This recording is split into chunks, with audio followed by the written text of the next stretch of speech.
universe is finite. I think that when we're talking about the universe, what we're really doing is we're, again, artificially limiting ourselves to looking at the area of background microwave radiation that seems to surround this roughly quasi-spherical shape that we know as the universe, with all of these various galaxies and so forth, nebulae. I challenge the notion that that's singular. In the course of three-dimensional space, and I don't mean the universe or matter or anything, I just mean the three-dimensional space capable of being occupied by a star or a galaxy or something.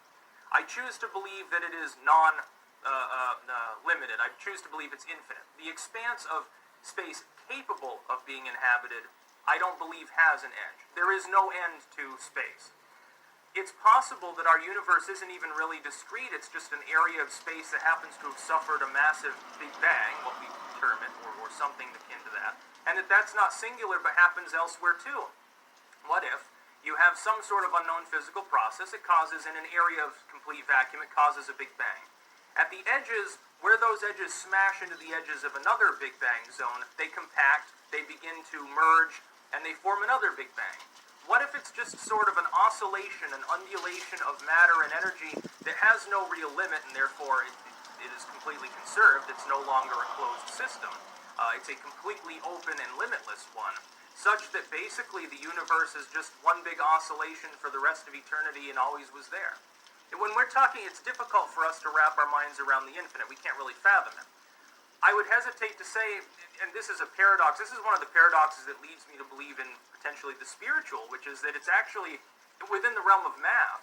I can't reconcile there as being a beginning of time, a beginning of existence, because it doesn't make sense. You know, what came before that? Technically you're saying there is nothing. How did it come to exist in the first place? It shouldn't technically be. Or if it is infinite, you should have passed an infinite amount of time before the Big Bang, and therefore we shouldn't be here because you're not supposed to be able to traverse an infinite linear function. Or, the only way to reconcile this, ironically, is string theory, in which case, death is probably an illusion, your existence is not singular, you're simply perceiving it as singular. It almost begs for the existence, if not of a god, at least a creative force, that exists outside of the realm of the physics we even understand. Oh, we can get into so many weird fucking, we can get into the ancient aliens theory on steroids with this one.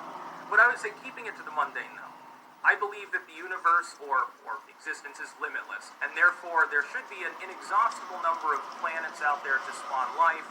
When it spawns, it tends to, in my opinion, be a long-term thing. If it gets off the ground, if it gets through infancy, it tends to preserve itself for a very long time.